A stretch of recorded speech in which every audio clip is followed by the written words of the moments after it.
yufkalanıp torpağını azad etmək həsrəti ilə qovrulanlar çoxdur indi. Döyüş yolu keçib onlar, odalovda bərkiyərək mübarizlik dərsi alıb bu oğullar. Müharibə illərindən söz düşəndə qəlbi coşur, çözələnir fikirləri, gedib çatır o illərə, can atırlar səngərlərə.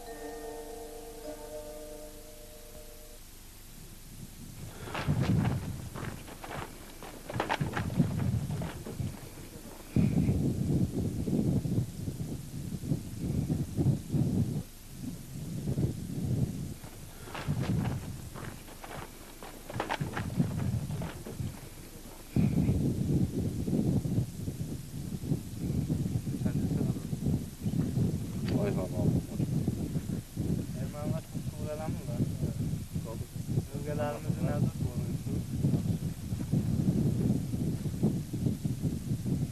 Heç bir çətinliyimiz yoxdur.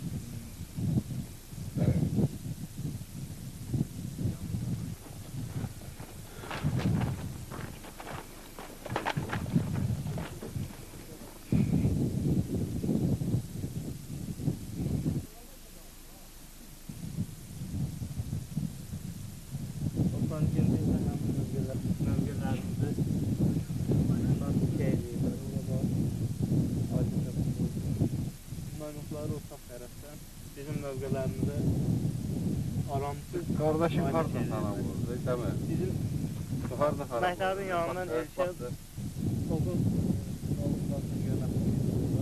orada ermənilərin bir avtobusunu Elşad Uzamoğlu.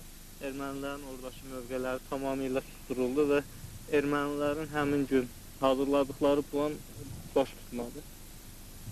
Böyük tələfatlar verdilər. Böyük itkilər verdilər, istər canlı, istər texnika sahibdən. O mövqelərdən geri çəkilməyə məcbur oldu. Siz Sədrək uğrunda gedən döyüşlərin iştirakçıları və bilavasitə döyüşçülərisiz. O günlər ki, ömrünüzü səngərlərdə keçirmişdiniz və indi də siz bura gəlməkdə, əsgərlərlə görüşməkdə yəqin ki, bir məramınız olub ki, elə həmin günləri xatırlayasınız. Mən çox istəyərdim ki, Uğurlu elə siz özünüz həmin günlərlə bağlı xatırələr hazırlamışsınız. Bizim qarşımıza məqsəd qoyulmuşdu ki, Muxtar Respublikanın ərazi bütövlüyünü qoruyaq. O dövr idi ki, imperiya qüvvələri hələ Azərbaycanda idilər. Erməni işğalçıları Respublikamıza hücumlar edirdilər. Ermənistandan bizim yaşayan soydaşlarımızı didərgin salmışdılar. Naxçıvanda, Sədərəkdə Türkiyə ilə bizim aramızda köprü salınırdı. Həmin köprünü patlatmaq üçün Ermənistandan diversantlar göndərilmişdi. Biz həmin o diversantları tutub saxlamışdıq və günlərin birində Heydər Əliyevin göstərişi ilə biz həmin diversantların birini bir Azərbaycanlı uşaqla dəyişdik.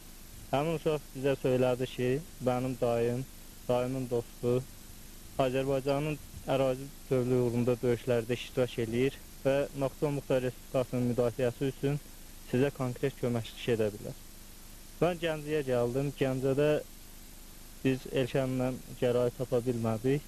Biz onlarla Marquşavan kəndində görüşdük. O zaman ağır döyüşlər gedirdi. Elşənin başı döyüşlərə qatışmışdı. O mahir topçu kimi tanınırdı. Və belə qərara gəldik ki, Elşəndən Naxçıvan müdafiəsi üçün tabor yaradaq və həmin taborla biz Gəncədən Naxçıvana gəldik. Və həmin tabor bizim döyüşçülərlə bərabər hazırlanmış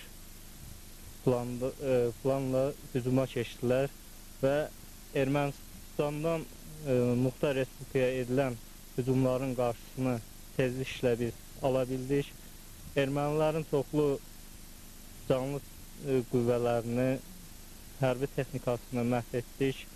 Ondan sonraki dövrdə bizə belə bir Heydər Əliyev faktı söylədi ki, həmin dövrdə Ermənistan prezidenti Levon Ter-Petrosyan Heydər Əliyevə zəng edib döyüşlərin bir tərəfli qaydada kəsilməsi üçün ondan xahiş etmişdi.